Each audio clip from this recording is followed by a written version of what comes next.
Season 1 episode 1.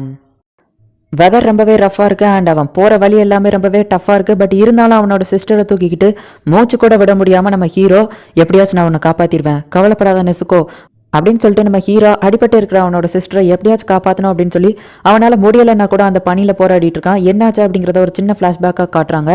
நம்ம hero வந்துட்டு நிலக்கரிகள் எல்லாம் வந்து விற்கிறதுக்காக கிளம்பிட்டு இருக்கவும் அவங்க அம்மா வந்துட்டு அவன் ஃபேஸ்லாம் கரியாக இருக்குது அப்படின்னு சொல்லி க்ளீன் பண்ணுறாங்க. டாஞ்சிரோ நாங்களும் உன் கூட வரோம் அப்படின்னு சொல்லிட்டு அவனோட தம்பியோ தங்கச்சியோ கேட்கவும், இல்லை அதெல்லாம் ஆபத்தானது, அது போக நீங்கள் டாஞ்சிரோ கூட இன்னைக்கு போக முடியாது அப்படின்னு சொல்லிட்டு அவங்க அம்மா சொல்கிறாங்க. நீங்கள் ரொம்பவே சமத்தான பசங்க தான், நான் இன்னொரு நாள் கூட்டிகிட்டு போகிறேன் சரியா அப்படின்னு சொல்லிட்டு அவங்கள சமாதானப்படுத்துகிறான்.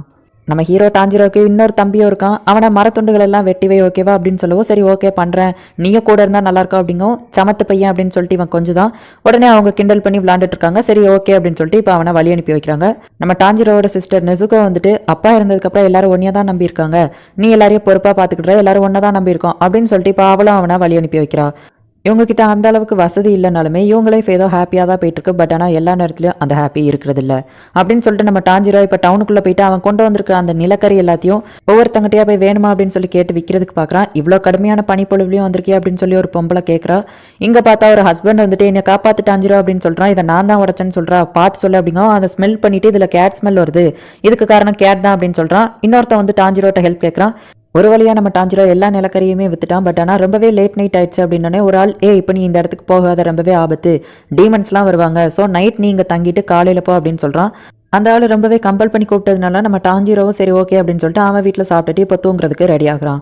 அம்மா நீங்கள் சொன்னீங்களே டீமன்ஸ் அப்படின்னு சொல்லி கேட்கவும், ஆமாம் அதுங்க எல்லாம் மனுஷங்களே சாப்பிடும் அப்படின்னு சொல்லவும், அப்போ நம்ம வீட்டுக்குள்ளே இருந்தாலும் அது வந்துருமா அப்படின்னு கேட்கவும், கவலைப்படாத டீமன் ஸ்லேயர்ஸ் நம்மளை வந்து காப்பாற்றுவாங்க அப்படின்னு சொல்லிட்டு அந்த ஆள் சொல்கிறான். இவர் ஐயோ பாவம் ரொம்பவும் தனிமையில் இருக்கிறதுனால டீமன்ஸ் அப்படின்னு சொல்லிட்டு பயந்துட்டு இருக்காரு, அப்படிலாம் எதுவும் கிடையவே கிடையாது. ஆனால் என்னோட பாட்டி சின்ன வயசில் இந்த மாதிரி கட்டுக்கதைகள் எல்லாம் எனக்கு சொன்ன ஞாபகம் இருக்குது அப்படின்னு அவன் அதை ஒரு பெரிய விஷயமா எடுத்துக்கல. இப்போ அடுத்த நாள் காலையில் ஆகுது, அவனோட வீட்டுக்கு கிளம்புறான். இவனுக்கு ஸ்மெல் நல்லாவே தெரியும் அப்படிங்கிறதுனால அவன் வீட்டுக்கிட்ட நெருங்கவுமே ஏதோ ஒரு பிளட் ஸ்மெல் வருது, அதாவது ரத்த ஸ்மெல் வருது. அவன் போய் பார்த்தா அவனுக்கு ஒரு பெரிய ஷாக்கு. நெசுக்கோ வாசல்ல ரத்தத்தோட படுத்து கிடக்குறா. அவன் உள்ள போய் பார்த்தா அவனுக்கு இன்னும் பெரிய ஷாக்கு, அவன் குடும்பமே ரத்த வெள்ளத்துல மதக்குது. உடனே இப்போ பார்த்தா அவன் வந்துட்டு அந்த நெசுக்கோ அப்படிங்கிற பொண்ணை வந்துட்டு தூக்கிட்டு ஓடிட்டு இருக்கான். அந்த நெசுக்கோ அப்படிங்கிறவன் மட்டும்தான் வந்துட்டு ஏதோ கொஞ்சம் உயிரோட இருக்கா. மற்ற ஃபேமிலி மெம்பர்ஸ் எல்லாருமே இறந்து போயிட்டாங்க. எதனால எப்படி ஆச்சு, ஒருவேளை கரடி ஏதாச்சும் வந்து இப்படி பண்ணிடுச்சா, நான் மட்டும் கொஞ்சம் முன்னாடியே இந்த இடத்துக்கு வந்திருந்தோம்னா இவங்க எல்லாரையும் காப்பாற்றி இருந்திருக்கலாமே, என்னால் மூச்சு கூட விட முடியல, இன்னும் ரொம்ப தூரம் போனோம் அப்படின்னு நம்ம கஷ்டப்பட்டு ஓடிட்டு இருக்கான். இந்த நெசுக்கோ என்னடானா பேய் மாரி மாறுதா. நம்ம தாஞ்சிரோ கீழே விழுறான். கீழே பனி இருக்கிறதுனால அவன் பொழைச்சிக்கிட்டான். பட் ஆனால் அவன் வலிக்கு விழுந்ததே அந்த பனினால தான். நெசுக்கோ எந்திரிச்சு நிற்கவும், நெசுக்கோ கவலைப்படாத நானே உன்னை தூக்கிட்டு போறேன், நீ நடக்கலாம் வேணாம் அப்படின்னு சொல்லவோ பார்த்தா அவா இவனை கடிக்க வரா. நெசுக்கோ ஒரு டீமனா, இதுக்கு வாய்ப்பே இல்லை, அவள் சின்ன வயசுல இருந்தே மனுஷியாக தான் இருந்து நான் பார்த்துருக்கேன். இப்போதான் இவளோட அந்த சென்ட் ஸ்மெல் டிஃப்ரெண்ட்டாக இருக்கு. ஸோ அதனால இவா வந்து நம்ம ஃபேமிலி மெம்பர்ஸை கொண்டிருக்கிறதுக்கு வாய்ப்பு இல்லை. அதுபோக அந்த இடத்துல நம்ம ஃபேமிலி மெம்பர்ஸை தவிர்த்து வேற ஒரு ஆளோட ரத்த ஸ்மெல் எனக்கு தெரிஞ்சுது. இது எல்லாத்துக்குமே நான் தான் காரணம். நான் நேற்று லேட்டாக வந்ததுனால தான் இவ்வளோ பெரிய பிரச்சனை ஆயிடுச்சு, என்னை மன்னிச்சிட நெசுக்கோ, நான் ஆனால் எப்படியாச்சும் உன்னை காப்பாற்றுவேன் அப்படின்னு சொல்லிட்டு அவன் கதறிட்டு இருக்கான். பார்த்தா நம்ம நெசுக்கோவா அழ ஆரம்பிக்கிறா. அந்த இடத்துல யாரோ ஒருத்தங்க நம்ம நெசுக்கோவோட தலையை வெட்டுறதுக்காக வரவும் ஜஸ்ட் மிஸ்ல நம்ம டாஞ்சிரோ அவளை காப்பாத்துறான்.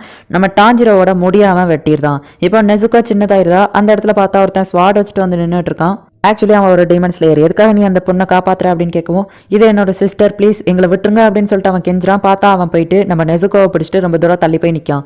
இதை நீ நினைக்கிற மாதிரி இல்லை, நான் மட்டும் வரலன்னா நீ நேரத்துக்கு செத்துருப்ப, இது ஒரு டீமனா மாறிடுச்சு, இதை நம்ம இப்போ கொன்னுதான் ஆகணும் அப்படின்னு சொல்லிட்டு அந்த டீமன் ஸ்லேயர் சொல்லிட்டு இருக்கான். நம்ம டாஞ்சிரோ நெசுக்கோ இப்போ வரைக்கும் எந்த ஒரு ஹியூமனையுமே அட்டாக் பண்ணல, அண்ட் அந்த ஃபேமிலி மெம்பர்ஸ் எல்லாரையுமே கொண்டது வந்துட்டு வேற ஏதோ ஒரு டீமன் தான், அதோட சென்ஸ் ஸ்மெல் எனக்கு தெரிஞ்சுது, நெசுக்கோவை நான் எப்படியாச்சும் கண்டிப்பா பழையபடி மனுஷியா மாத்துவேன், அண்ட் அந்த டீமனையும் நான் கண்டுபிடிச்சு கொள்ளுவேன், என்ன நம்புங்க ப்ளீஸ், அவளை விட்டுருங்க அப்படின்னு சொல்றான். அந்த டீமன் ஸ்லேயர் அவளை கொல்ற மாதிரி போகவும், என்னோட ஃபேமிலி மெம்பர்ஸ் எல்லாருமே இறந்து போயிட்டாங்க, நெசுக்கோ மட்டும்தான் எனக்காக இருக்கா, ப்ளீஸ் அவளை விட்டுருங்க அப்படின்னு சொல்லிட்டு அவன் ரொம்பவும் கெஞ்சவுமே, நீ உன்னோட சிஸ்டரை காப்பாற்றணும்னு நினச்சிருந்தேன்னா என் கூட சண்டை போட்டுருக்கணும், அதை விட்டுட்டு நீ வந்து பயந்தாங்குழி மாதிரி படுத்து கிடந்ததுனால தான் நான் உன் சிஸ்டரை ரொம்பவே ஈஸியாக தூக்கிட்டேன்.